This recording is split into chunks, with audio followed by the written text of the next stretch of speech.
yeah, if it's not about him. So Prasit, good fitak. Prasit, good fitak. Good fitak.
Namwan?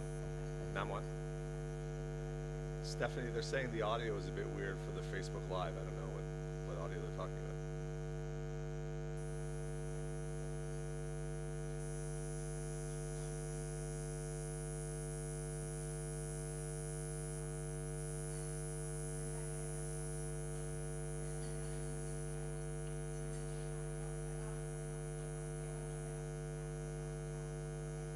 Jesus, the aircon's terrible here. Yeah.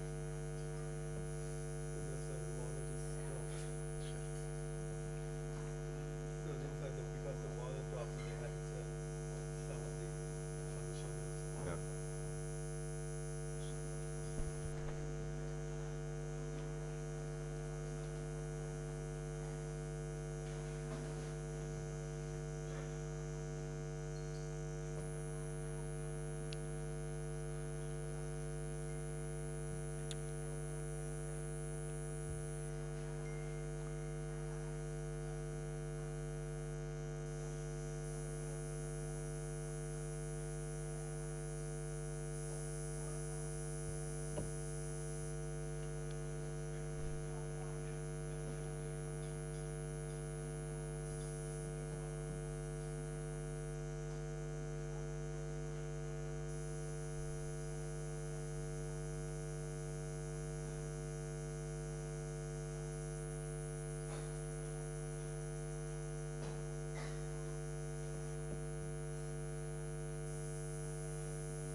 Maybe the workers should come up then.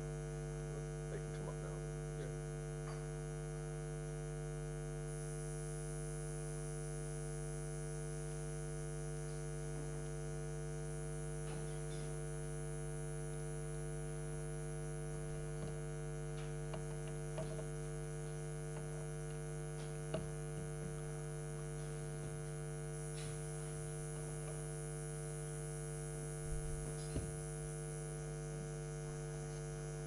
Okay. That's better.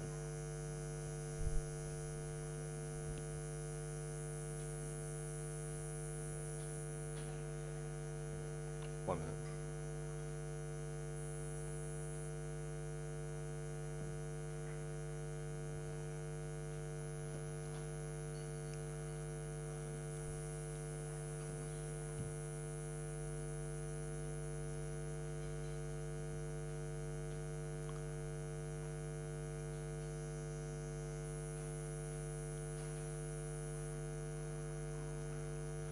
Hello?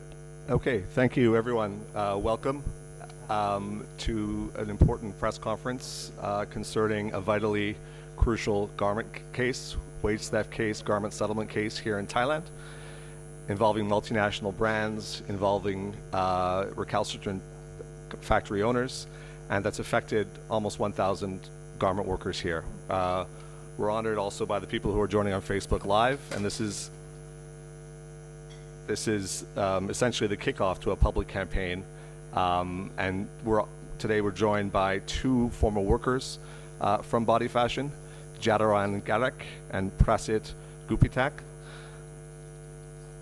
We're also joined overseas by Gertrude Kloffenbach, the coordinator for Clean Clothes campaign in Austria, and Sudwind. Many thanks to Scott Nova, who's tuning in from Washington, D.C. at 2 or 3 in the morning. He's the executive director for the Worker Rights Consortium.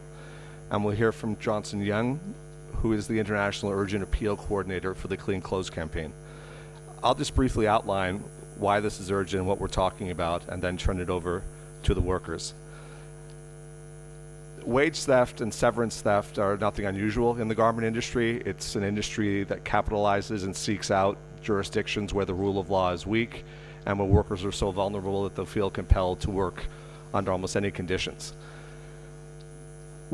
Factory owners that leave and forget about their obligations are not unusual. Garment brands that say things, and garment brands that we all know, Western multinationals who talk a good game to their shareholders, to their consumers in the West, but when push comes to shove, routinely do not meet their obligations, is nothing unusual.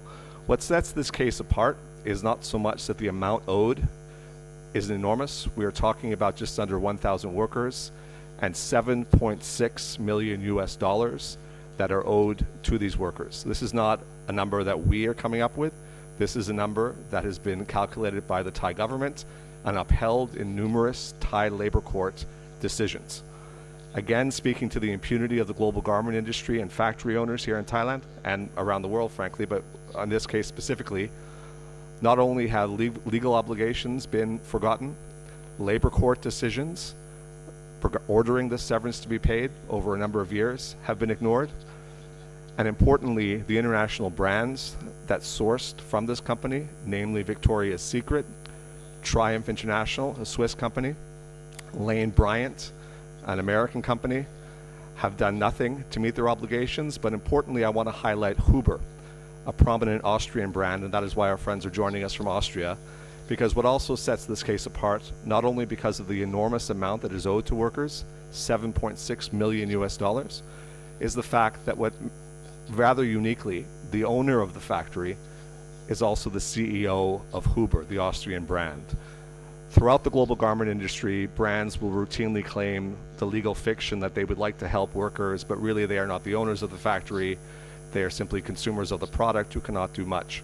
That is a legal fiction in itself. But in this case, there is no argument. The link between the factory ownership and the brand ownership is indisputable. So we are talking about a case of huge injustice, and we are talking about it in a climate in Thailand where human rights due diligence and supply chain obligations are first and foremost. I'll speak to that a bit later at the end, but currently I'd like to honor our two former workers, Body Fashion, who have bravely stepped up to describe the situation that they've experienced.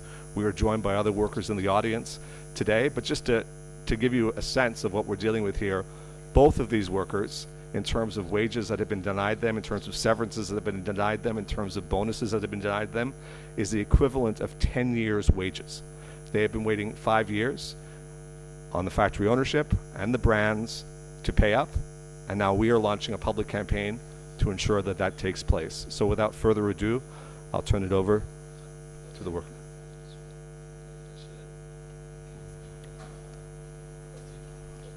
Kun Prasit.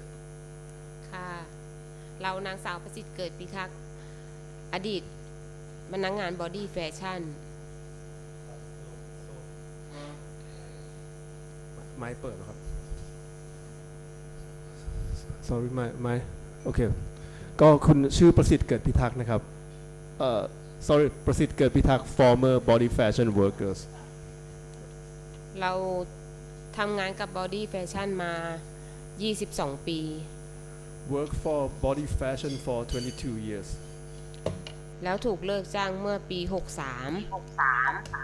And laid off in 2020. ก่อนหน้านี้ตั้งแต่ปี 60 61 62 เราทำงานหนักทำ OT ผลิตงานให้ได้ตามเป้าหมายที่เขาต้องการส่งงานให้ทัน From 2017, 2018, and 2019, we worked so hard. We worked overtime and we produced a lot of products for the company. และพอปี 63 นายจ้างทิ้งเราไปโดยที่ไม่มองแล้วก็ไม่ให้เงินค่าแรงไม่ใช่แค่ค่าชดเชยอย่างเดียวค่าแรงที่เราทำไว้เดือนสุดท้ายเราก็ไม่มีเงินติดตัวมาสักบาทเดียว However, in 2020, like the owners of the company left us. Not only they did not pay severance, but they didn't even pay like the wage for the last month that we worked at the company.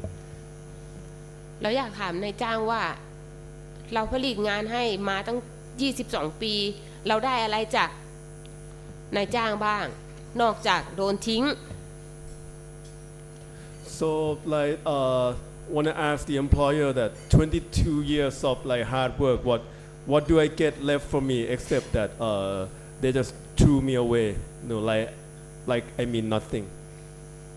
เพราะว่าตั้งแต่ปี 63 ที่เราถูกเลิกจ้างมาไม่มีเงินติดตัวมาไม่มีรายได้อะไรเราไม่รู้จะไปเริ่มต้นที่ไหนเพราะว่ามันไม่ใช่แค่เราชีวิตเดียวเราต้องรับผิดชอบถึง5ชีวิตที่เราต้องส่งเสียพ่อแม่เราที่เป็นโรคประจำตัวก็มี So because since 2020 that I was laid off, not just like there was no income and not just for me that I have to take care of, I have to take care of like a 5 family members, including like my parents who've been sick.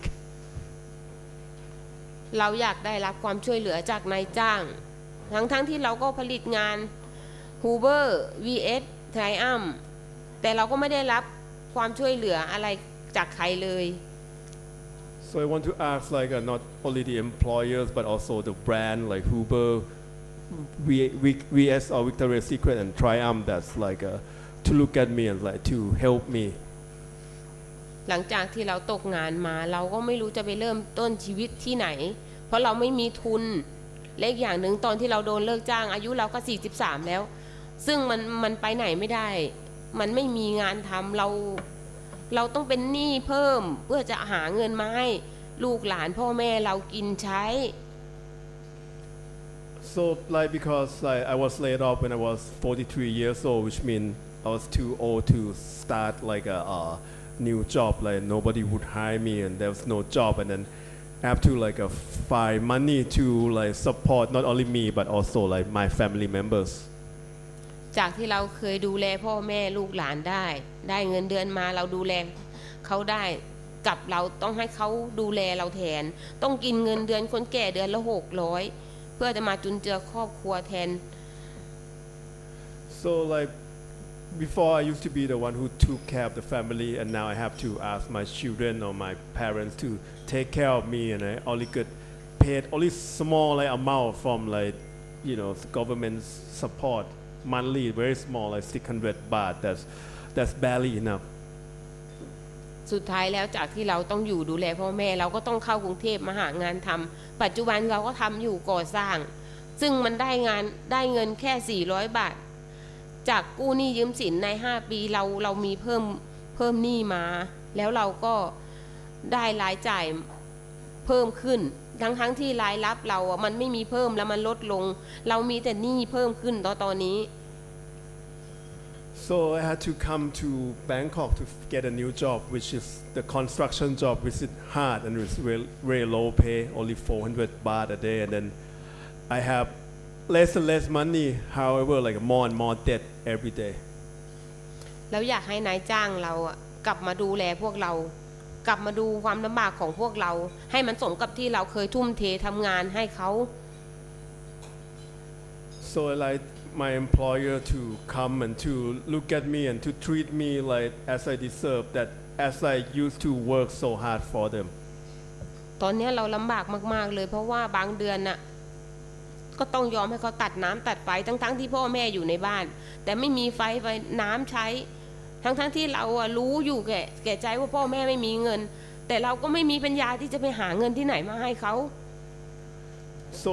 so much difficult like sometime like I had no money to pay for electricity or water bills then I had to let like electricity or water like being cut from my house and putting my parents in very difficult situation แล้วเรายังจำได้ว่าเมื่อปี62เราเคยขึ้นประชุมบริษัทแจ้งกับเราว่าเราจะสร้างแบรนด์ขึ้นมาเป็นของตัวเองนั่นคือของ Huber เราก็รู้มาตลอดว่า Huber คือแบรนด์ของเราเอง Because from my memory in 2019 we had a meeting with management and management told us that like the company would be build our own brand which is Huber so we had hope back then that Huber would be the brand our brand แล้วเราก็ยังหวังว่าเงินที่เราจะได้รับจากนายจ้างเป็นยอดเงิน 711,000 เพื่อให้เราได้ต่อยอดชีวิตเพื่อให้เราได้มีที่ทำมาหากิน so she's owe about like a 700,000 baht like the total compensation including the interest she hoped to get that money like to start a new life แล้วเราก็ยังหวังว่าคนงานของเราทั้งหมด800กว่าคนจะได้เงินที่นายจ้างยังค้างอยู่245ล้านบาท and the number that the company owe to like 800 something workers is about 245 million baht so she hoped to get it all to help everyone start their new life ครับ thank you now คุณจุรอน สวัสดีค่ะชื่อจารวนการักษ์ค่ะเป็นอดีตพนักงานบริแฟชั่นนครสวรรค์ทำงานมา24ปีค่ะส่วนแฟนทำงานมา21ปีโดนเลิกจ้างก็คือตกงานทั้งคู่จากที่ว่าต้นทุนไม่เคยมีเลยปกติเงินเดือนจะอยู่ที่เดือนละ 50,000 กว่าบาท2คนนะคะก็คือต้องมาตกงานไม่ได้เงิน1เดือนแล้วแถมมาทำงานเดือนหนึ่งไม่ถึง 5,000 So Jaruan Garak she worked at Body Fashion for 24 years but not only her that were laid off her husband also worked for Body Fashion for 21 years and he was laid off so the two of them used to combine like monthly income about 50,000 baht a month now they only make 5,000 baht or 10 times less of what they used to make at the factory จากตอนที่เคยมีบ้านมีรถตอนนี้ก็คือไม่มีอะไรเลยชีวิตบ้านก็กำลังจะโดนยึดรถก็โดนยึดไปแล้ว They used to have house, they used to have car, now it's about to have nothing. The car got taken away and the house is about to be taken away. รถที่เราใช้ในชีวิตประจำวันพอโดนยึดไปแล้วเราก็ต้องไปหาซื้อจักรยานคันเก่าๆเพื่อที่จะขับจากบ้านไปทำงานรวมระยะทางก็คือ8 กิโลกว่าค่ะ So because now since no car now she and her husband have to buy like a bicycle to ride to work 8 kilometers a day ส่วนตัวเองพอบ้านโดนยึดก็ต้องย้ายตัวเองไปอยู่กับแม่ที่มีลูกหลานอยู่อาศัยในบ้านหลังนั้น14 คน Now it's like looks like the house about to be taken away so she and her husband have to move to live with the parents who already have 14 people living under the same roof ต้องไปกู้หนี้ยืมสินทั้งในระบบและนอกระบบพอไม่มีในระบบกู้ไม่ได้แล้วเพราะว่าเครดิตเราเสียเราต้องไปกู้นอกระบบ have to borrow money have to borrow at first from legal institution and now like they go over the limit now they have to borrow from the loan shark พอไม่ส่งเขาก็จะมาด่าที่เราทำงานมาว่าบางวันเราก็ต้องหลบซ่อนเขาเพราะเราไม่มีตังค์ที่จะจ่ายเขาในแต่ละวัน So when they borrow from the loan shark, they don't have money to pay. So the loan shark people come to their the place that they work and to yell at them to embarrass them. แฟนช่วงกลางคืนก็ต้องไปอาศัยนอนที่ท่ารถขนส่งบขสค่ะ It's like her husband now has to spend the night at the bus stop.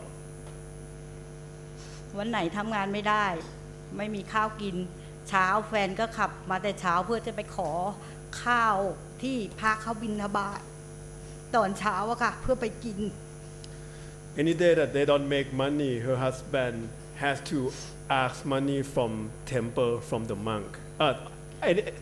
Don't have money to buy food. Her husband has to ask for food from the monk from the temple.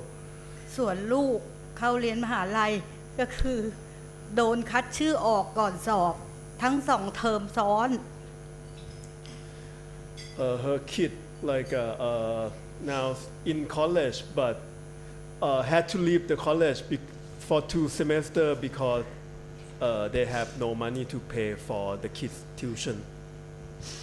ตอนเหมือนชีวิตสุดๆแฟนยังมีความคิดว่าอยากจะฆ่าตัวตายเพราะว่าจะเอาเงินประกันที่ว่าซื้อบ้านเพื่อให้พอเขาตายไปก็คือให้เราเอาบ้านไปขายแล้วก็ให้มาเอาไว้ให้ลูกเรียนต่อ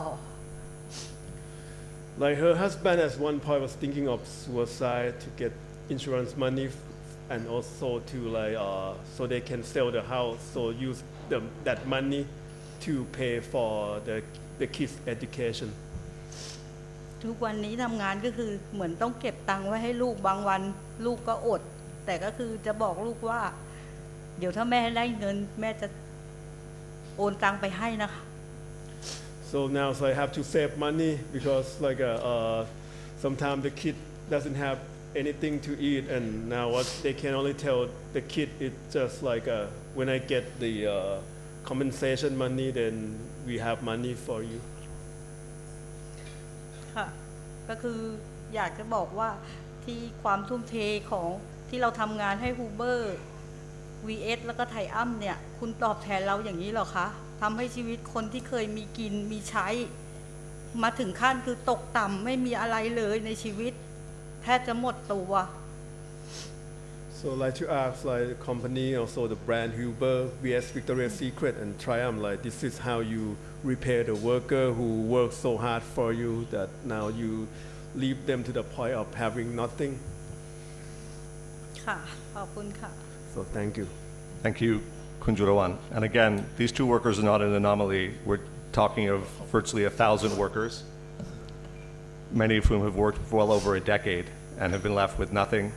Owners, brands have violated Thai law. They've ignored Thai labor court rulings, leaving these workers completely destitute.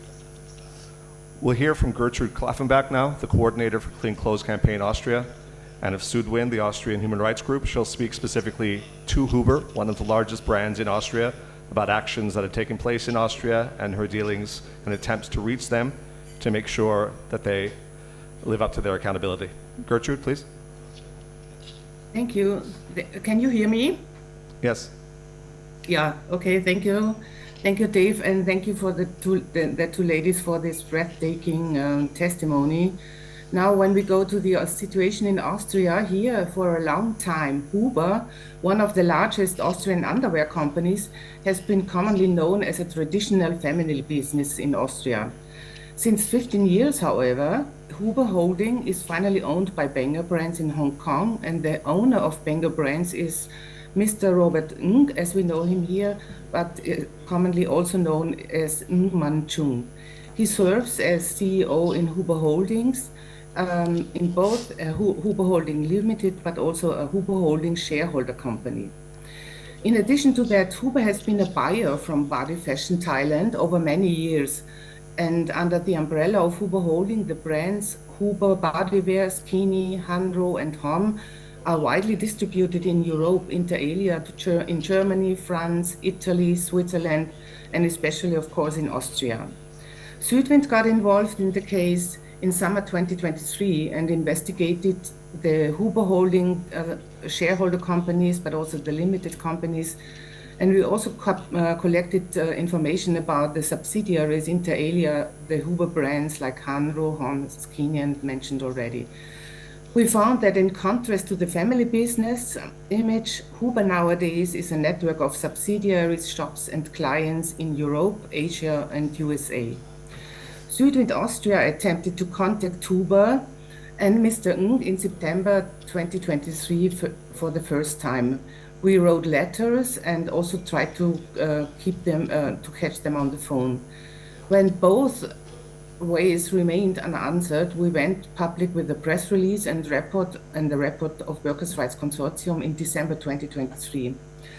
Following these public activities, Huber announced that it would look into the matter. Several months later, Huber issued a press release announcing that Huber Holding had no connection to the alleged violations of workers' rights in Thailand. While Huber's internal investigation acknowledged that Body Fashion Thailand was working for a production part of Huber Holding, it stated that its partner had paid all invoices in full. But the payment of the bills has never been up for debate. It is the fact that during the period of wage theft, Huber purchased clothing from the affected factories. For that clothing, the garment workers were not fully compensated and have still not been paid.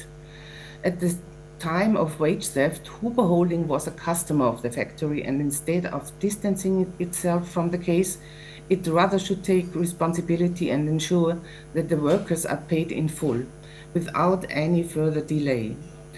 But it's also upon the governments, because Austria and Thailand are state parties to the International Covenant of Economic, Social and Cultural Rights, which obliges states parties to cooperate for the fulfillment of rights enshrined in that covenant. Therefore, we also demand responsible action from the Austrian government. It should cooperate with the Thai government for the enforcement of human and labor rights under Austrian jurisdiction. Unfortunately, according to the Austrian Ministry of Justice, there's no bilateral agreement with Thailand in place that would be supportive for an execution of this legal title in Austria. So, in addition to that, we regard the case of wage theft in Body Fashion Thailand as a case which clearly shows the urgent need of a due diligence regulation in Austria, but also in Europe, which would encompass labor and human rights responsibility and along the entire supply chain. And neither Ng himself nor Huber have ever commented on Mr. Ng's role in this case. He remains the owner of Huber Holdings and the chairman of the board of Huber Holding shareholder company. He is managing director of Huber Holding Limited.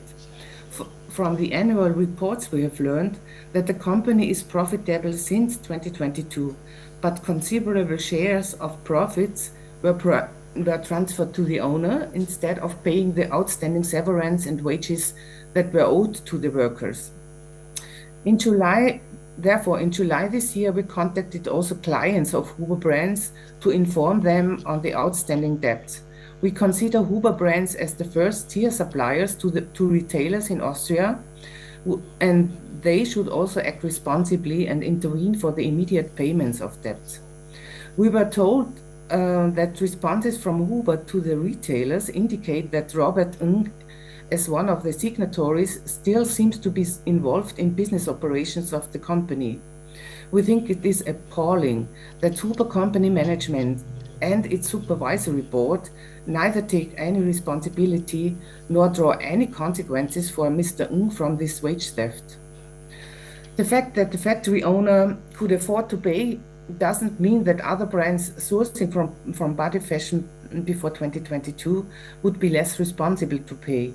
However, in this case, the factory owner of Body Fashion is at the same time owner of one of Body Fashion's clients, enabling him to extract profits from both sides while denying payment of what's owed to the workers. Therefore, we urge Mr. Ng, as owner of Body Fashion and Huber Holding, to immediately pay in full what is owed to the workers in Thailand. Thank you for your attention. Thanks very much, Gertrude. Next, we'll hear from Scott Nova. Normally, when factories close, or occasionally when factories close, there is a bankruptcy, real or imagined. There was no bankruptcy here with Body Fashion.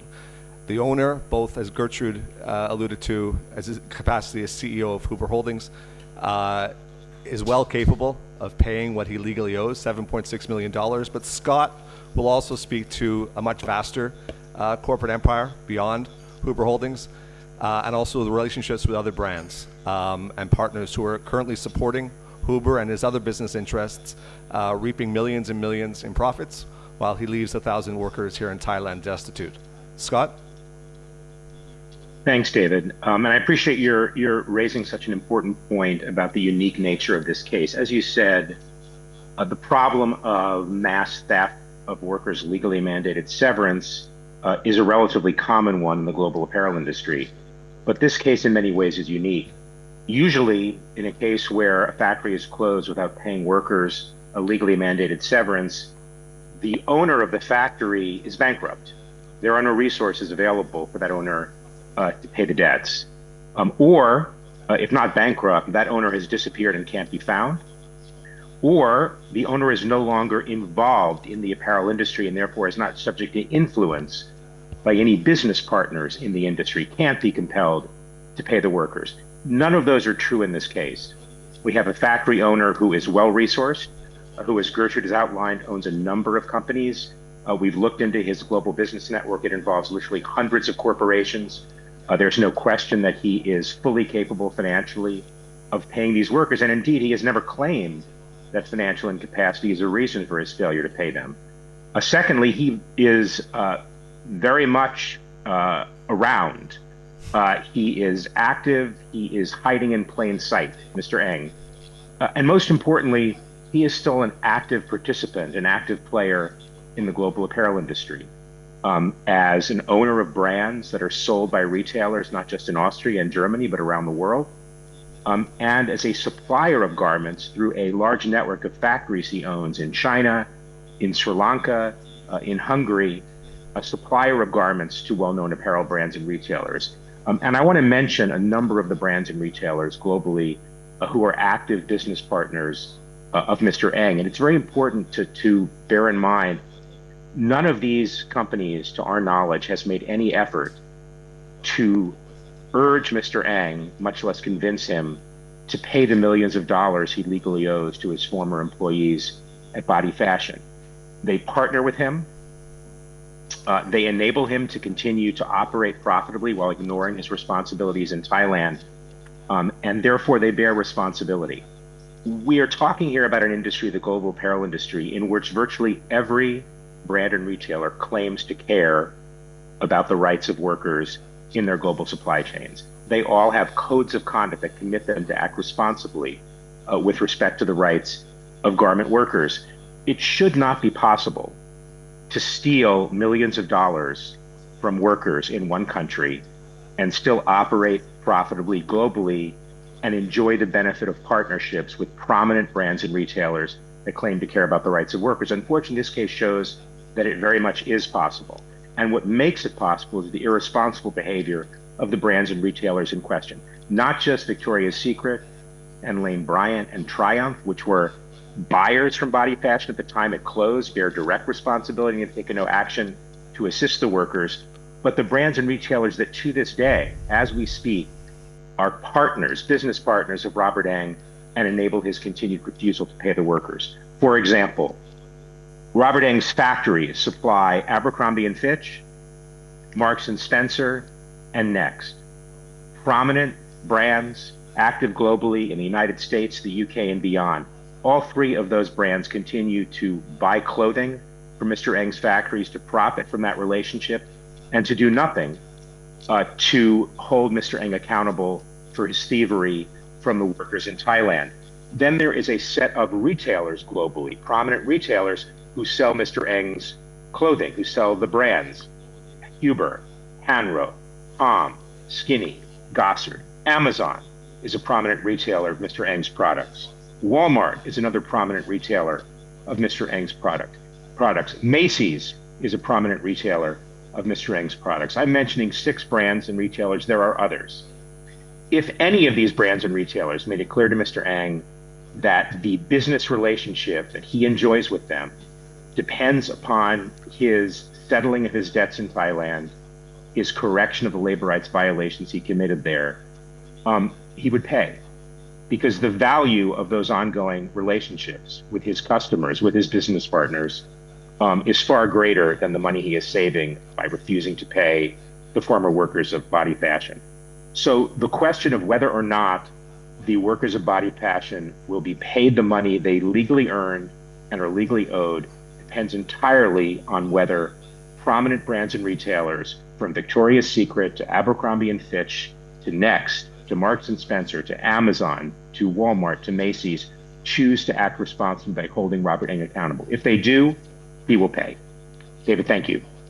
Thanks very much, Scott. That was excellent. We'll hear next from Johnson Young. Again, he's the International Urgent Appeal Coordinator for the Clean Clothes Campaign.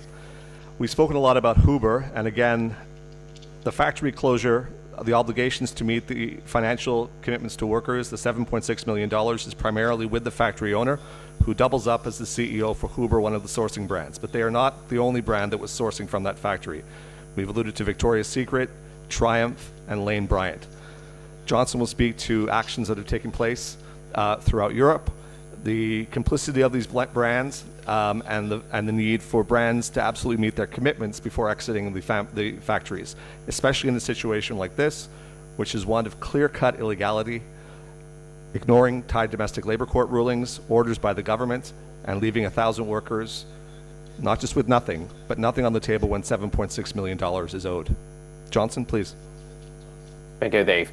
To be clear, this isn't some distinct factories in the past. Huber Holding was a direct buyers from the factories before its closures, so they have plenty of time to exit responsibly. They could have set aside severance funds, but they didn't. Instead, they left without looking back and leaving workers unpaid. That same goes for Triumph International, Victoria's Secret, and Lane Bryant. They could have set aside severance fund and make sure the workers were paid. So these brands will benefit from years of productions and now want to wash their hands of the aftermath. The garment industry is tamed by this kind of irresponsible purchasing practices. Brands evade responsibility for multi-tiers of subcontracting, and factory owners hiding in very complex subsidiaries. The Clean Clothes Campaign has more than 220 members organizations around the world, and we are fighting for a just and fair garment industry. We are really disgusted by this severance threat case. So last year, activists show up and disrupt the grand openings of Victoria's Secret shops in the Netherlands. And in Hong Kong, activists have shown up at Robert Ng's office demanding a direct conversations with him. But Mr. Ng has no gut to admit his mistakes and activists. So this year, Austrian activists protest in front of the Huber shops, where Mr. Ng's very own retail brand. And for sure, we will continue to stand in solidarity with the Body Fashion workers. Thanks to Workers' Rights Consortium's effort to piece the puzzle together, we now have a brand new bird-eye view over Mr. Ng's textile conglomerate. We also learned global brands that are still partnering with Mr. Ng's, like A&F, Next, JCPenney, M&S, and multiple retailers. For the customers, brands have an obligation to identify ethical risk. For their shareholders, brands have an obligation to identify reputational risk. Mr. Ng has been responsible to the Body Fashion workers. He will likely do the same to the other workers. He is a potential threat to thousands of workers working in his garment empire, and a potential reputational risk to the brands that are still working with him. So brands should really call out Mr. Ng and ask him to take responsibility.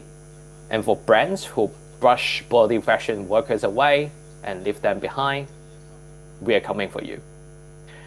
What happened at Body Fashion is not an isolated case. Tens of thousands of workers around the world face the same situations during the pandemic. brand cuts and run. Factory owners disappear, workers lost everything. It is estimated more than $40 million were stolen from workers during the pandemic. For many one of us, the pandemic feels like history. But for workers who had their cell phones stolen, including those 932 Body Fashion's workers, it never ends. They are still in the same cycle as you heard: debt, stress, and poverty. So the pandemic as a crisis has exaggerated the human toll under a flawed and exploitative industry that has been running for decades. And there will be another crisis.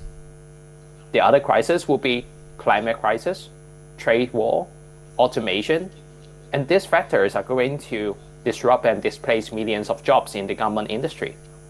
So if we don't fix the flawed and exploitative industry, workers will have their wage and savings robbed again. Families and children of workers will fall into hardship again. So the responsibility lies with brands and governments to ensure that workers don't pay the price every time there is a crisis. That's why we're calling on brands to also sign the Pay Your Workers Agreement, which will establish a global savings guarantee fund to act as a safety net for the workers. Brands have to step in now before a bigger crisis takes place. It's simple. If you profit off a workers, you pay your share. If you leave a factory, you don't leave your obligations behind. So we really urge the brands to do the right thing. Thank you. Thanks very much, Johnson. I'll just close with a few observations. You've gotten a clear sense, I think, to the degree to which the impunity reigns almost supreme in the global garment industry, and the ways in which it's not only very difficult to hold factory owners accountable, but also major multinational brands. Well-known names like Victoria's Secret, Triumph, Huber, and Lane Bryant.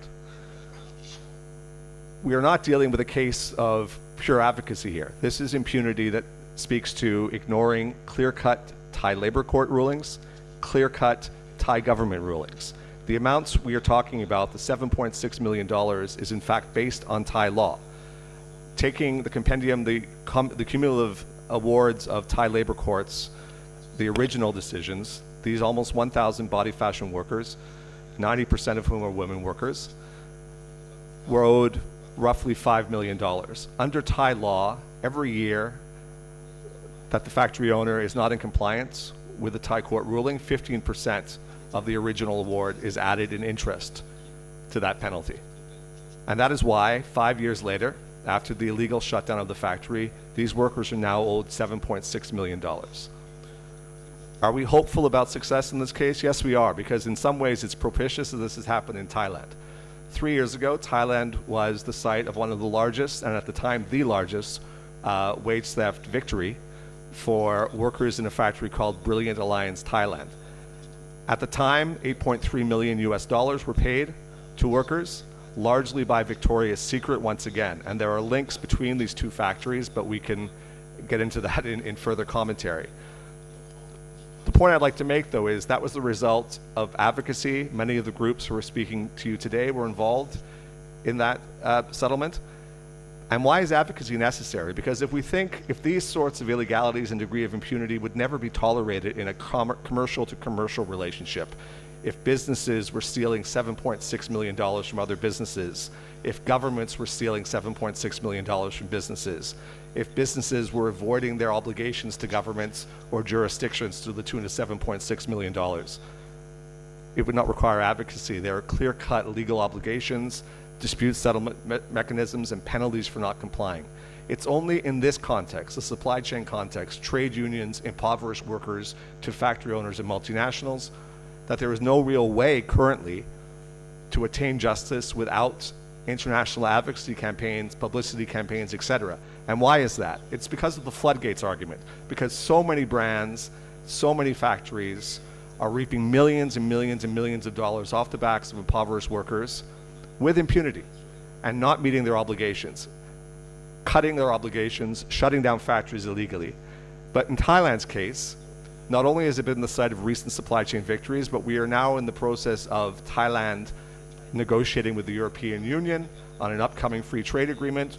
Within that, a strong component of that free trade agreement should be and will be supply chain accountability, binding mechanisms for workers to achieve justice on supply chains involving European Union manufacturers or goods going to the European Union market.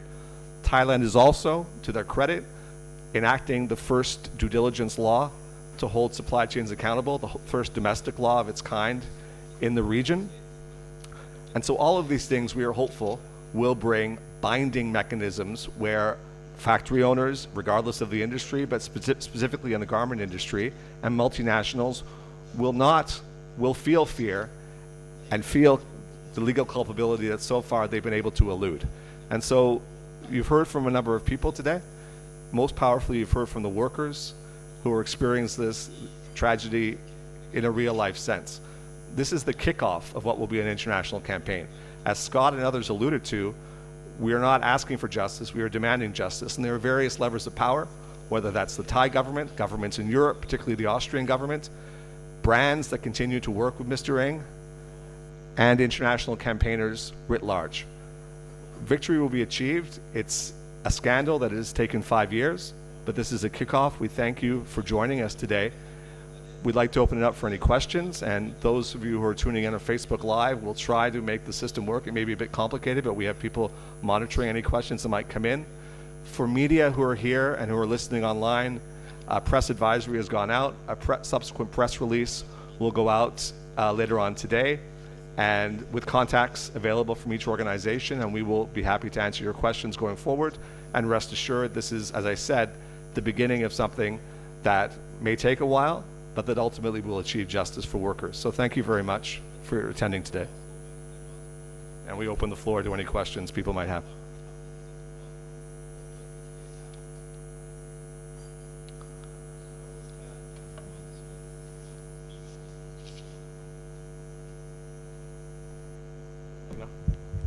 But now, okay. Can you identify yourself, please?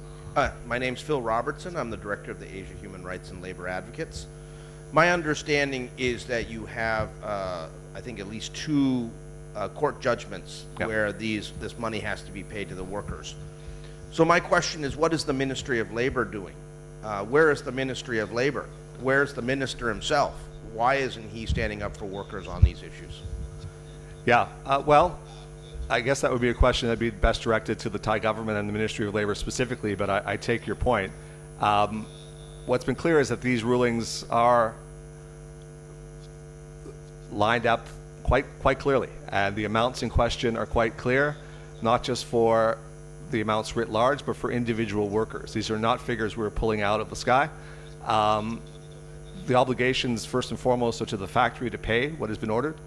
And we call on the Thai government as well to enforce those rulings. But because this is a multinational case involving a number of jurisdictions with multinational players, involving not just Mr. Ng's brand Huber and his ownership of Body Fashion, but a number of international brands, we call on all authorities to take great interest in this case. And again, this will not be the largest, but it would be one of the largest such cases when justice is achieved for these workers, who are owed, once again, $7.6 million US. Thanks for your question, Phil. And I should have also mentioned, we'll be here for a few hours as well. So I know some media are here who will be able to speak to workers or to us. We'll also, for the speakers who are online, you have the contact in the press releases, and so we can coordinate questions and interviews with them as well going forward.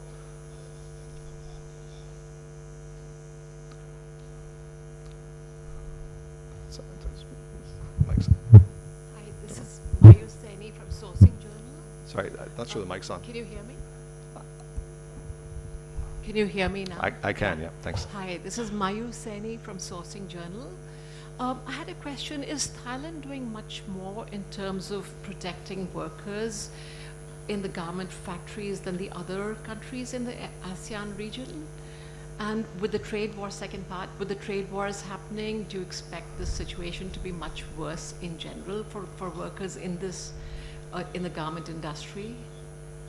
Yeah, I'm happy to. I don't want to monopolize. I'm happy to answer that, but I don't want to monopolize the questions as well. Would any of the speakers also like to speak to that question? And I can have a comment.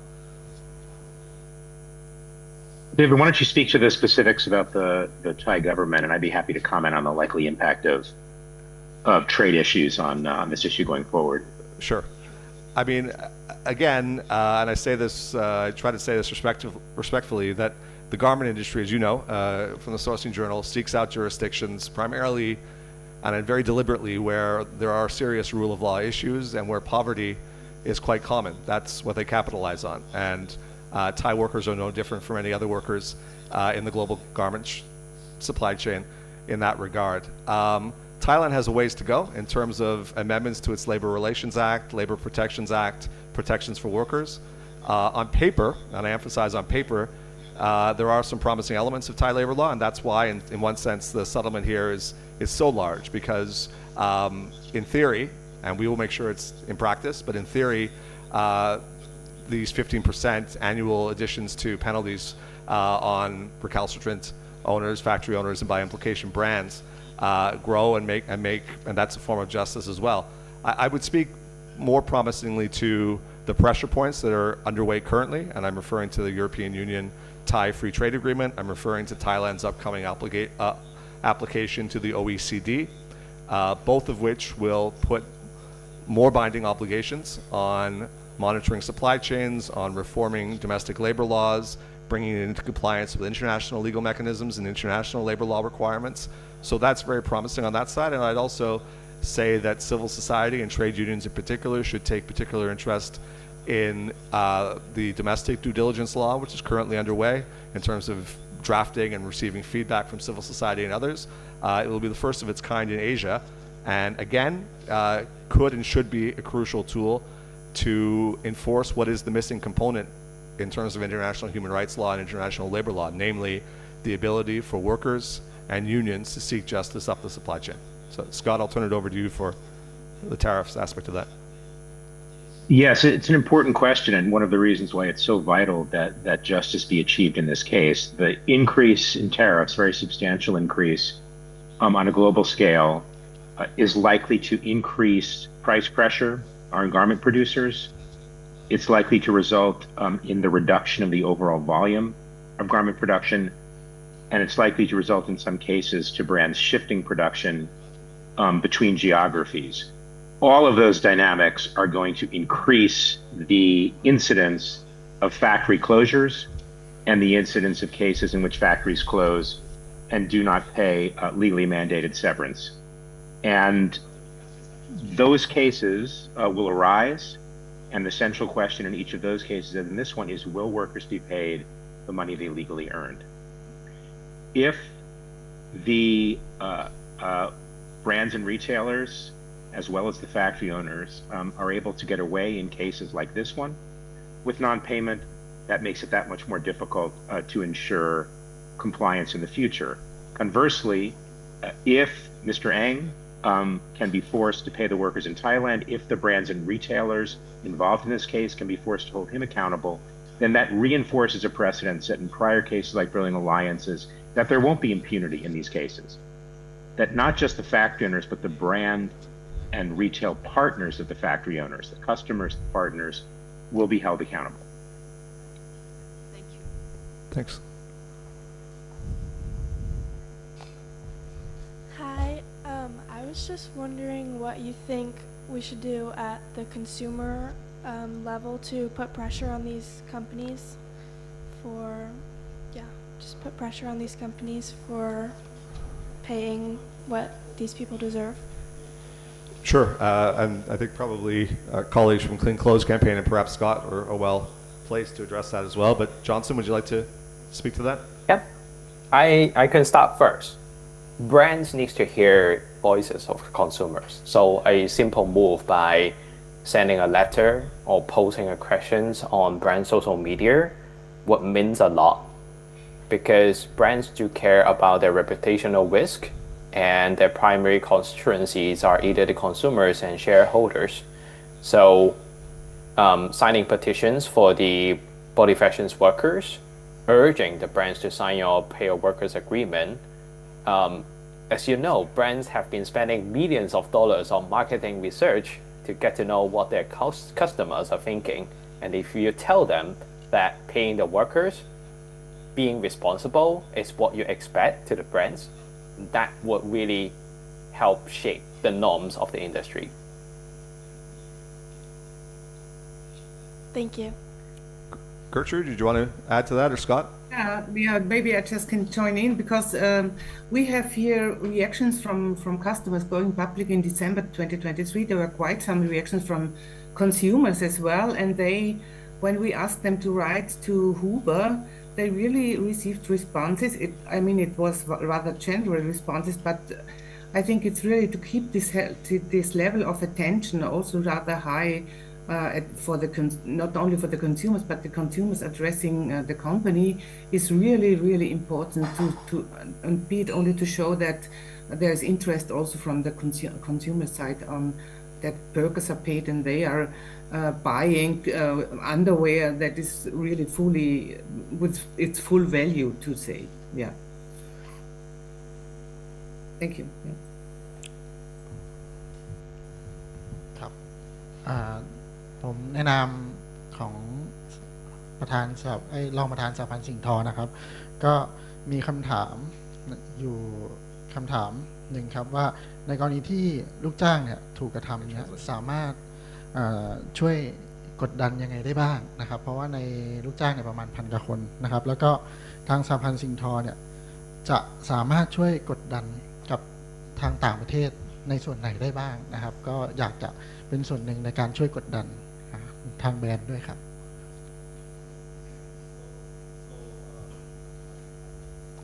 Mike? Hello. Okay.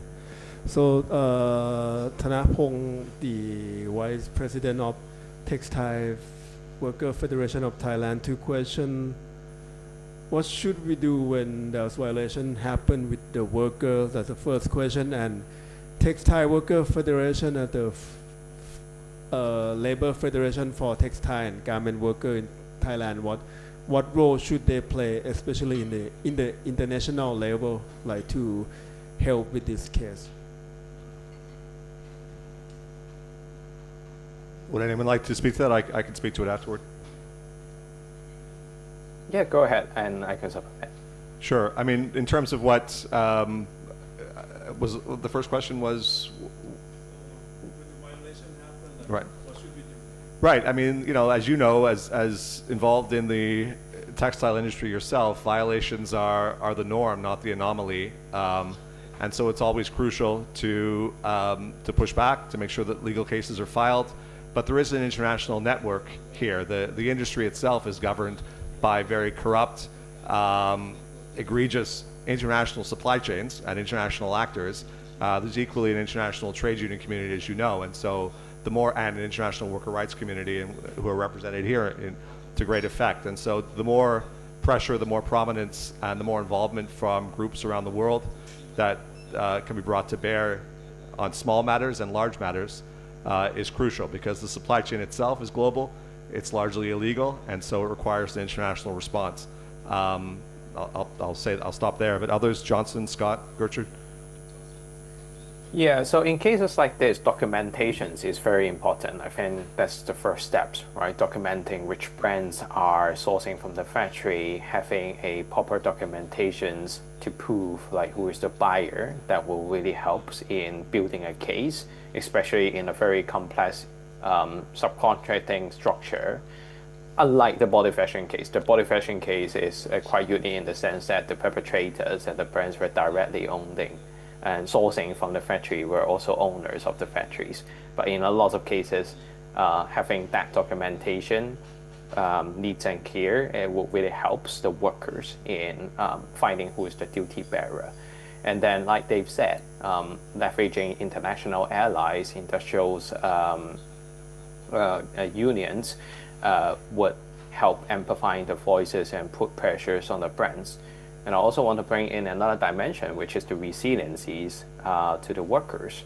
A lot of time we were campaigning, we were focusing on campaigning, but we also need to concern about the well-beings of the workers. So having a very strong unions that are supporting, helping the workers to overcome the economic hardships resulted from severance threat would also make the campaign sustaining and as we see, like the body fashion workers, it has been 5 years of turmoil on them. Without them organizing themselves very strongly, we will hardly have a case here and able to continue to seek accountability from what we're in. So that dimension is also very important. And If maybe I can just can I add a add? brief. Sorry. Go ahead. No, you go ahead, Gertrude. I'll speak after you. Okay. Now, what I just wanted to mention as well is, we are very often talking about the actions that a consumer can do, but I think also, especially when it comes to trade unions, address your governments to protect the right of the workers. So this is actually, they are the first duty bearers when it comes to human rights at work. So beside of seeking alliances with at the international level with other trade unions in other countries, but also with other CSO organizations, I think also really trade unions should hold governments accountable for protecting the rights. Thanks. Scott? And I would just add, from the perspective of the labor movement, is to bear in mind that it is possible to get justice for workers in these cases through effective documentation, which Johnson mentioned, through international outreach. It is possible to hold factory owners and brands and retailers accountable. David mentioned the Bryant Alliance case. In cases our organization, the Worker Rights Consortium, has been involved in recent years, we've helped to return more than $100 million to garment workers in legally mandated compensation, legally mandated wages that hadn't been paid. And in every one of those cases, there has been a trade union representing workers that has played a central role in documenting the violations and in taking the steps necessary to hold the relevant corporate players accountable and get workers the money that they legally earned. And increasingly, we see success in these cases, just as we will ultimately see success in the case of body fashion.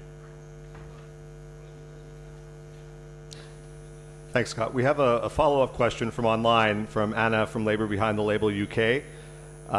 It's well suited for both the Worker Rights Consortium and Clean Clothes Campaign. Given the significance of retailers such as Amazon, Macy's, Walmart, if they made resolution of this case a condition of continued trade, do you think it would create sufficient pressure to cause Robert Eng to pay?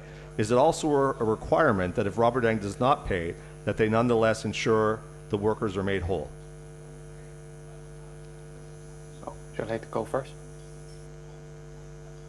Who would like Sure. to go first?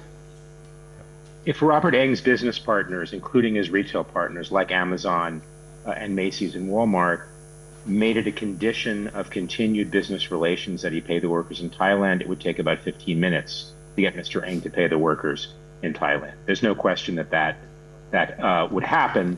It's simply a question of whether those brands and retailers intend to discharge their responsibilities.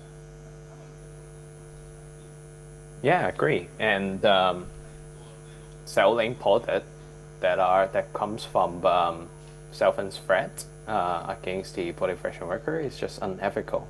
So this retailer platform should walk the talk of their commitments to the customers and ensure that they are not complicit with what we're in. Thanks. Are there any other questions here? Again, we'll be here for a while if people want to speak privately one-on-one or to any of the either workers, or we can connect you with people who are speaking now. But otherwise, we welcome questions. Please. My name's John Motley. I'm just a retiree here. I just want to propose that we maybe have a collection for these two ladies who've come down here today, just to help them out. Sure.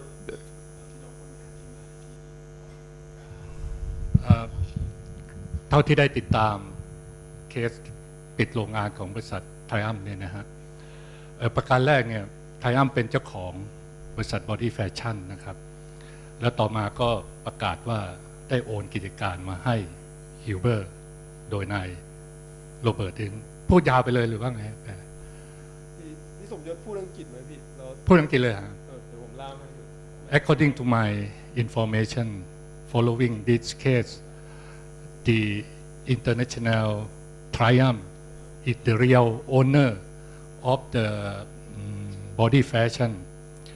Before Triumph closed down the company, they not say anything about close down or changing the owner. They just transfer to the new management. So the new management said everything will be the same working condition. They will follow the collective bargaining agreement with the union. So when the new management coming, just only 1 year, they closed down the company. So we raised the question to International Triumph. They said they has no responsibility. They said that the new owner, Huber, is a partnership, very close relationship, and they are the production of the International Triumph at the same time. So I would like to raise the concern that we should bargain or talk to the International Triumph to take responsibility. We don't know for sure how much money, Thai million baht, that Triumph received from Huber, or Huber pay how many Thai million baht to Triumph International. That means there are amount of compensation giving to each side between Huber and International Triumph. So we have to talk to Triumph to take real responsibility for this case, and they avoid to talk to the union representative. Already 5 years that they said they has no involvement in this case, but according to our understanding, they must, number one, to take responsibility. Second point is, in fact, the union campaign in Thailand to get compensation and take legal action against the body fashion owner. So now the police, the government issued the warrant to arrest 3 persons from body fashion. So only Thai nominee who sit down in the executive committee was arrested. And that person said they has no power decision in the owner of the body fashion. They just only the driver and nominee to sign the name in the company.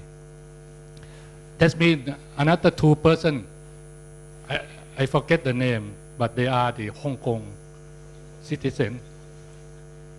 One of them related to the Huber, Robert Ng. So now they are under Thai legal action to arrest both of them. So we demand the government to have the เขาว่าไงนะส่งผู้ร้ายข้ามแดน extradite yeah. extradition ใช่ไหมฮะ try to extradition Mr. Robert Ng and the person involved. So this is also the issue that we want the international community to put pressure how they escape our legal action. So legal action and decision to arrest the owner of the body fashion is already proved that international Triumph and Huber violated the worker rights and the legal rights in Thailand, and they are becoming the criminal international company. So we have to campaign really target to not only Huber but also international Triumph. Since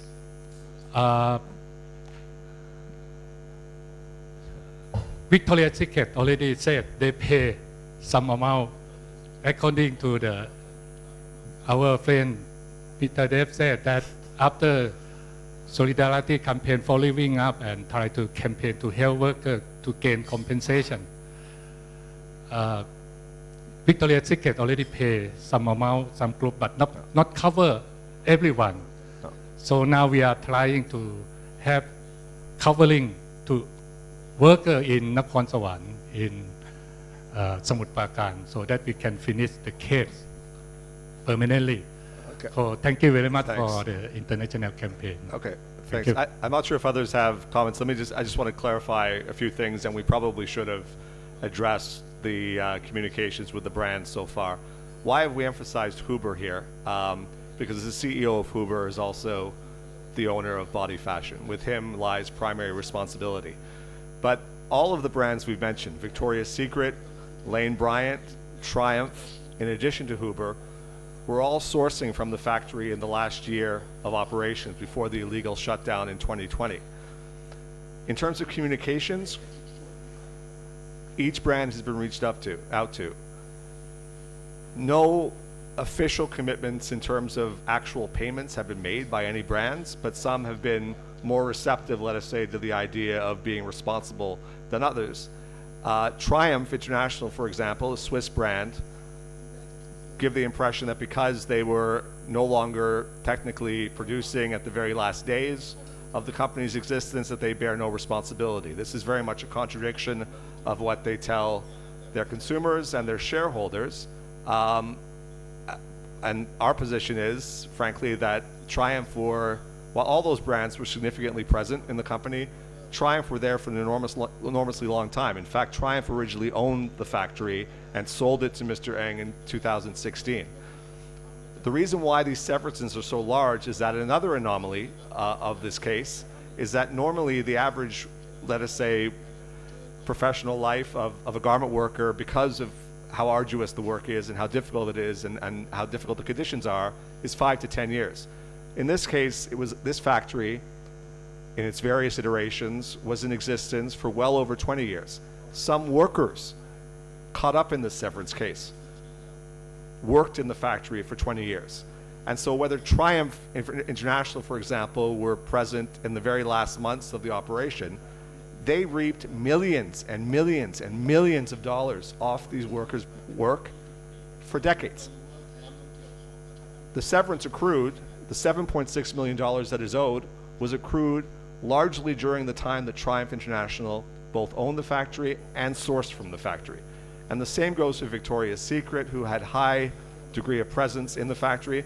They have responded to communications. I'm not sure if others want to talk about that. I don't want to violate private conversations, but they, I think, would be amenable to contributing and helping in this. But this is not their sole responsibility. It's a shared responsibility, and the primary responsibility, both legally and otherwise, is to the owner of the factory, Robert Eng, who is again the CEO of Huber. Scott, Johnson, Gertrude, do you want to speak to anything of that? No, I think you explained it quite well. Thank you. No, nothing to add from my side.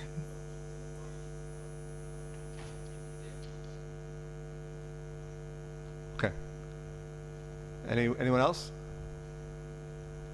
Okay. And again, don't feel compelled to ask the question right now. Please answer your question, but there's plenty of time to ask questions privately. Yeah.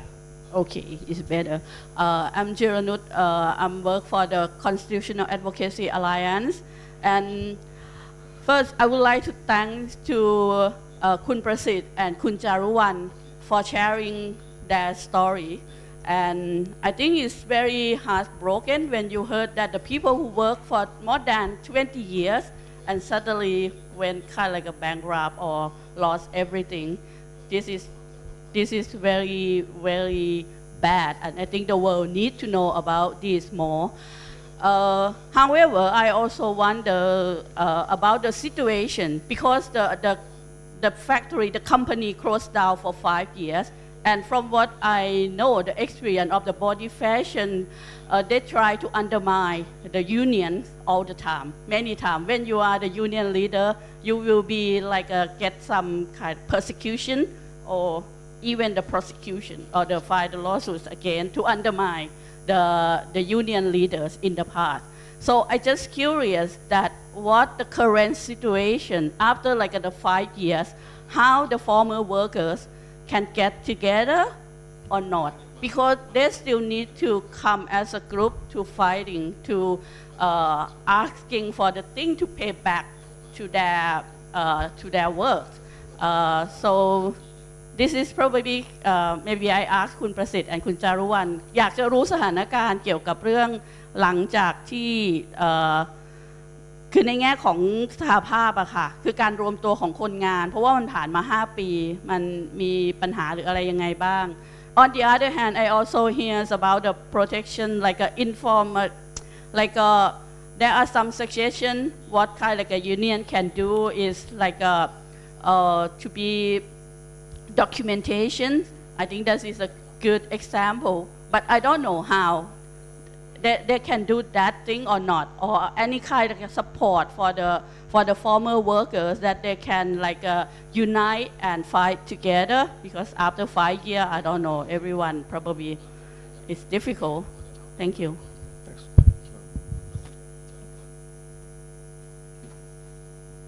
คือก่อนหน้านี้ความคิดของเราที่เราโดนมาแล้วหน้าที่ของเราตอนที่เราทำงานน่ะคือเรารับหน้าที่เป็นหัวหน้าฝ่ายผลิตทั้งหมดที่เป็นหัวหน้ามาอยู่ตรงนี้ก็คือเราอยากให้ลูกน้องเราที่ตั้งใจทำงานให้เราได้รับค่าแรงแล้วก็เหมือนมีเราเป็นหลักที่จะเดินเรื่องให้เขาในเมื่อเราบังคับให้เขาทำงานให้นายจ้างได้เราก็ต้องสร้างพลังให้เขาว่าให้เขามั่นใจในทีมเราอะว่าเราก็ทำตรงนี้ได้โดยที่เราก็มีทางแรงงานเพื่อสังคมแล้วก็ทีม WRC ช่วยผลักดันพวกเราให้เราสู้ต่อแล้วอีกอย่างหนึ่งที่เราคิดมาตลอดเลยคือมันไม่ใช่แค่เราได้คนเดียวถ้าได้มันทั้งหมดเกือบ1,000 กว่าคนมันเยอะตรงนี้มันเป็นแรงผลักดันให้เราค่ะ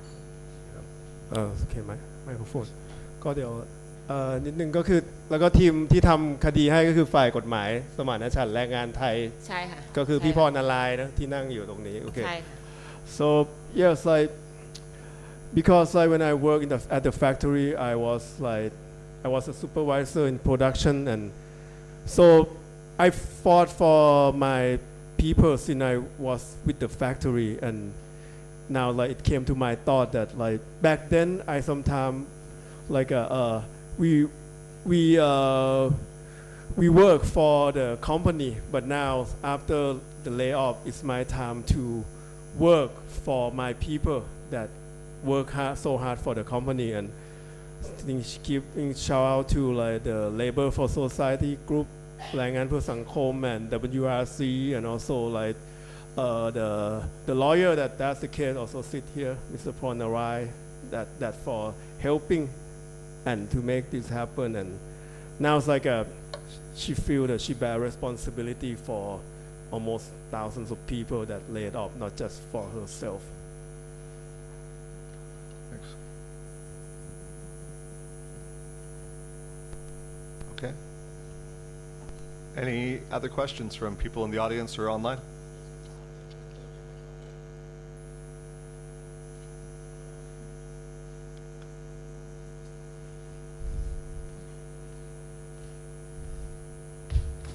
Sorry, I was late to the conference, so I might have missed something. Dominic Fuller, Nikkei Asia. You talk about this factory having been in existence for 20 years, which is, as you point out, an extraordinarily long period for garment workers. That means that they were given jobs for 20 years. And as I understand it, it was owned initially by Triumph, and there's been a change of hands.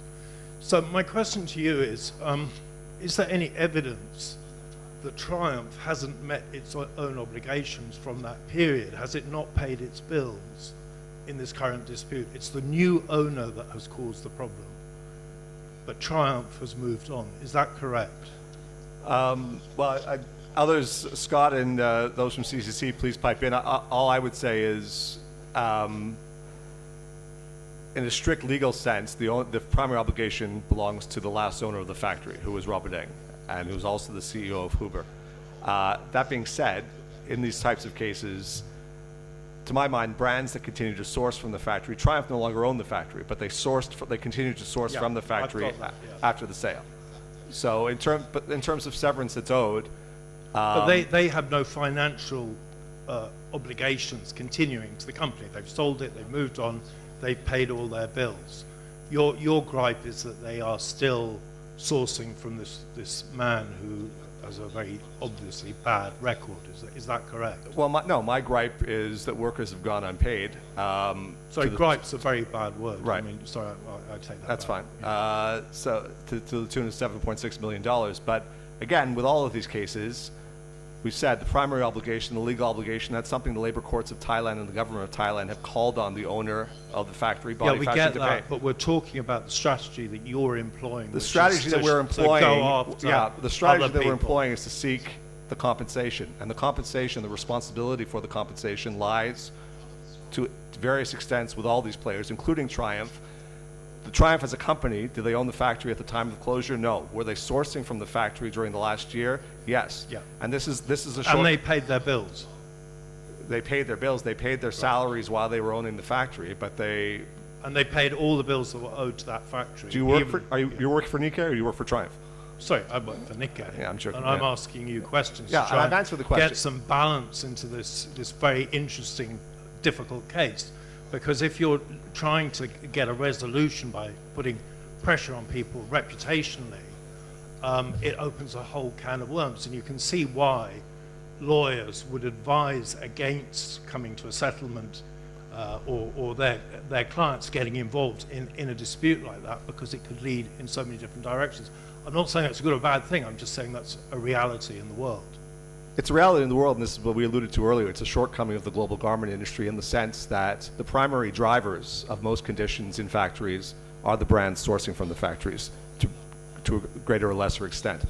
Those brands that we've named that were sourcing from the factory in the last year, Huber, Triumph International, Victoria's Secret, and Lane Bryant. If you're asking a question from a strictly legal vantage point and under domestic Thai labor law, who was responsible? The owner of the factory was responsible for that. He hasn't paid, and so we are continuing to seek his payment. We're continuing to seek compensation from those factories, those brands that have sourced from the factory, including Triumph. That is in some ways, that's the weakness of the system, that the international companies that have profited mightily off, and Triumph continues to profit mightily off the factory post-sale, that they should step in, at a minimum, apply pressure to the owner. But if not, also, we feel, having benefited hugely from the factory for decades, also contribute to the severance.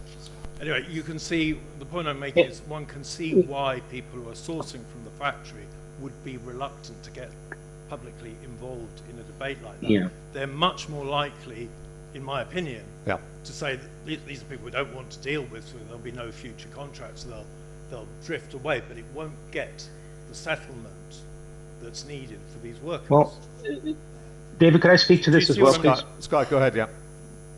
Yeah, but it's important to note this is a very important question. Triumph, like every other major apparel brand and retailer, has a code of conduct that it publicly espouses. Within that code of conduct, it makes a commitment to its customers that it will protect the rights of workers in its supply chain and remedy violations of their legal rights. The legal rights of workers at Body Fashion were violated while Triumph was sourcing there. Under their own public commitments, they have an obligation to take the necessary steps to remedy those violations. And in the end, if Mr. Ng cannot be compelled to pay, which is the preferred outcome, then consistent with their own public commitments, they should contribute financially to make the workers whole. And there is ample precedent for this. To speak to your last point, there are numerous cases where prominent brands and retailers have stepped up and brought their own resources to bear to pay workers who were owed money by their suppliers, even though those brands and retailers had no direct legal obligation. In the Bryant Alliance case, which David mentioned earlier, $8.3 million paid by Victoria's Secret, which was in the same position vis-a-vis Bryant Alliance that Triumph is in vis-a-vis Body Fashion and Victoria's Secret itself in this particular case. But there are numerous brands, and I'd be happy to share a list with you offline if it would be helpful, numerous prominent brands and retailers that have drawn in their own financial resources to pay workers who are owed money by a supplier of that brand or retailer because of a recognition that this is an expectation that the public has, that consumers have, that if you put out a code of conduct if you commit to remedy violations of the rights of the workers who make your clothing at your contract factories, then you're expected to actually honor those public commitments that you use to market your product. Very interesting. Can I just add another thought? Sorry. Sure. Could I just add another thought? Because, you're talking about the business relationships and the legal obligations that are in place already. But, at the international sphere, and almost every code of conduct is referring to international labor rights organization, but also to human rights frameworks and the International Human Rights Charter. And this is actually international human rights law that is in place already. But what companies can rely on now is that there's a justiciability gap between the states, that they could really be brought legally, held legally accountable. And that's actually the point why it is so important to really enshrine this kind of justiciability in international agreements between states, so that there is this kind of justiciability gap closing step by step. So, thank you. Okay, I don't want to hog the microphone, but I would just put it to you that if companies in the industry make settlements with factories and companies for things that they are not legally, strictly obliged to, maybe morally, ethically, yes, it suggests very strongly that they're paying to get the topic buried, because there are far more serious things sitting in this whole industry that they don't want to expose. That would be my view of it. So I've hogged the microphone. Very interesting story. Thank you. Yeah, I hear your point, and I could also chime in a little bit. When the brands were entering a business relationships with Bryant, what they are paid for includes paying the salaries and severance to the workers. So the brands were not just paying for the goods and the goods that they have ordered. They also need to make sure the people who actually make the goods were getting paid.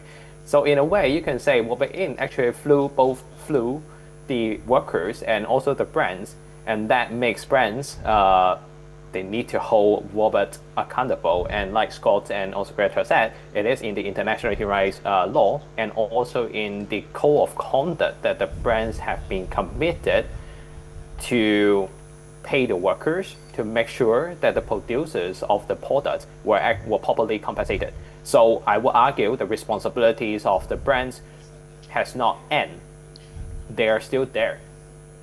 There are still $7.6 million owed to the workers that the brands need to sort it out. Thanks, Johnson. Any other questions from the audience or Nakhon online? Or? No. And again, I'll just reiterate, the people are here for a while, so if you want to talk about anything concerning the case or with the workers or with us and with the speakers, we can make contact with them as well. So, Charlie. ช่วยแปลให้หน่อยนะ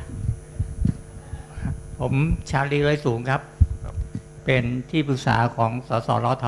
สมานฉันท์แรงงานไทยและก็เป็นประธานฝ่ายกฎหมายของฝ่ายสสรท.มีคำถามอยู่คำถามหนึ่งครับเมื่อกี้นี้คุยกันเยอะเกี่ยวกับเรื่องของไอ้ Code of Conduct ผมถามคุณระเบิดนะแล้วก็ผู้สื่อข่าวที่อยู่ในสำนักต่างประเทศทั้งหลายไอ้ Code of Conduct เนี่ยมันตั้งขึ้นมาเนี่ยมันเป็นเสือกระดาษหรือว่ามันปฏิบัติได้จริงผมเห็นมันก็จะพูดว่า Code of Conduct ทุกครั้งแต่ตอนเวลามีปัญหาเกี่ยวกับเรื่องของการละเมิดสิทธิแรงงานไม่เคยทำอะไรได้เลยแล้วจะตั้งขึ้นมาทำอะไรเท่านี้แหละครับ Hi, hello ครับ okay.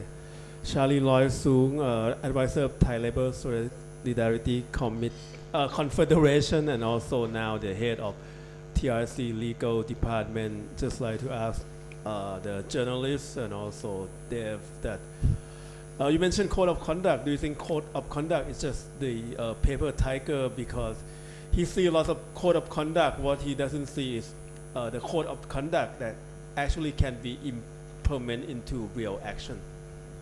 Well, I'm sure Scott and CCC colleagues would also like to jump on this question. I'll just answer for a second as well. In my opinion, code of conducts are something companies rely on in good times, and when cases like this or similar fact patterns emerge, they are in fact a complete legal fiction. And there's a reason for that, because what's absolutely necessary are the sort of legally binding mechanisms, whether it's through trade agreements, something strengthening OECD complaints, allowing workers and trade unions standing to take on multinationals and supply chains with courts that would actually effectuate serious penalties that would make international actors repair their behavior. That's what's necessary. The code of conducts are in my mind, 20 years of doing this, virtually useless. But I'm sure my colleagues on the screen will have their thoughts as well.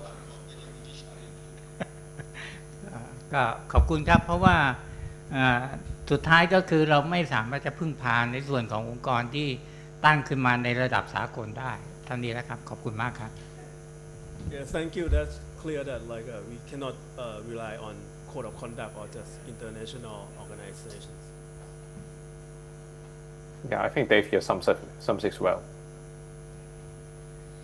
Well, nevertheless, some companies really see it as a part of bilateral business contracts. So it's of course up to the companies themselves to really hold the other partner accountable to act according to the code of conduct, but it's not that it's just a piece of paper, but of course it's up to both parties of the contracts to really enforce it mutually. So that's how we see it.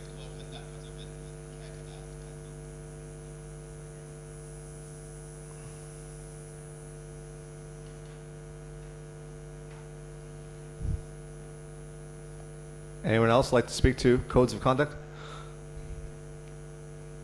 I'm happy to repeat my comments, but louder. Anyway.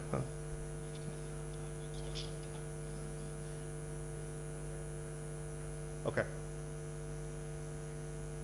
Anyone else? Anyone online, that one?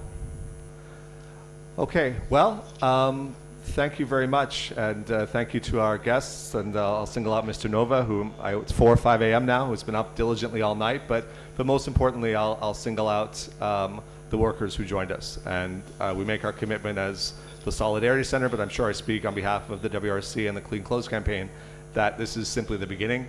There's a track record of achieving justice in cases like this. This is one of the most egregious and crucial, particularly given what's going on in Thailand. And you have our commitment that we intend to see it through to the end. So thank you very much, and we hope to see you at future events around this case. Cheers. Thank you. Okay. Yes. Thank you.